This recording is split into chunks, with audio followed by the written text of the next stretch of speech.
കഴിയുന്നതോടുകൂടി അത് പലപ്പോഴും ഇല്ലാതാവും.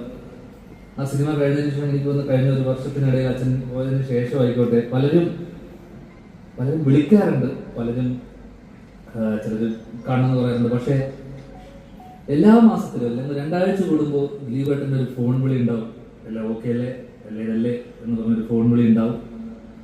അതിനിടയിൽ അടുത്ത കാലത്ത് എനിക്ക് തോന്നുന്നു അന്ന് പോയി അച്ഛൻ്റെ മരണസമയത്ത് വന്ന പലരും തന്നെ പിന്നീട് വീട്ടിലേക്ക് വരികയോ അല്ലെങ്കിൽ കാണാൻ വരികയോ ഒന്നും ഉണ്ടായിട്ട് അതിൽ എപ്പോഴും വിളിച്ച് അമ്മ ഓക്കെ അല്ലേ അല്ലെങ്കിൽ നീ ഓക്കെ അല്ലേ എന്ന് വിളിച്ച് ചോദിക്കുന്ന ഒരാളാണ്. അതിലിപ്പോൾ അടുത്ത് എനിക്ക് തോന്നുന്നു കഴിഞ്ഞ ആഴ്ച 2 ആഴ്ച മുന്നേ വിളിച്ചിട്ട് പറഞ്ഞു ഞാൻ അങ്ങോട്ട് വരുന്നുണ്ടെന്നുണ്ട്. എന്നെ 3-4 തവണ വിളിച്ച് ഞാൻ ഫോൺ എടുത്തില്ല.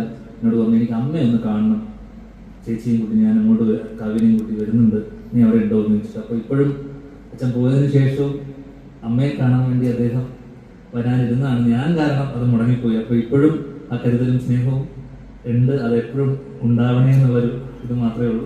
ഒരുപാട് സന്തോഷം. ഇങ്ങോട്ട് ഞാൻ വിളിച്ചപ്പോൾ ഞാൻ ഞാനാണ് വിളിച്ചതിന് ഒരുപാട് വിളിച്ചപ്പോൾ തന്നെ ഓടി വന്നതിന് ഒരുപാട് സന്തോഷവും നന്ദി അറിയിച്ചു കൊടുക്കുന്നു. ലാസ്റ്റ് വീണ്ടും നവ്യയിലേക്ക് പറയുന്ന ദൈവം ചില ആഗ്രഹങ്ങൾ അവസാനത്തേക്ക് ചിലപ്പോൾ മാറ്റിവെക്കുന്നു പറഞ്ഞ നവ്യ എനിക്ക് തോന്നുന്നു ഞാൻ ഏതോ എൻ്റെ ഇന്റർവ്യൂ ജീവിതം തുടങ്ങിയ കാലം മുഴുവൻ ഇന്നത് ആ ഒരു ഇതിലാണ് നവ്യയോടുള്ള ഇഷ്ടം പറഞ്ഞുകൊണ്ട്.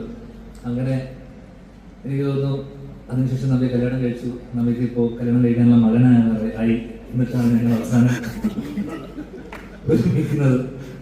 എന്നാൽ പോലും ഞാൻ പറയുന്നു, ഞാൻ CM-ആയി സത്യപ്രതിജ്ഞ ചെയ്യുന്ന ദിവസം സാരി എടുത്ത്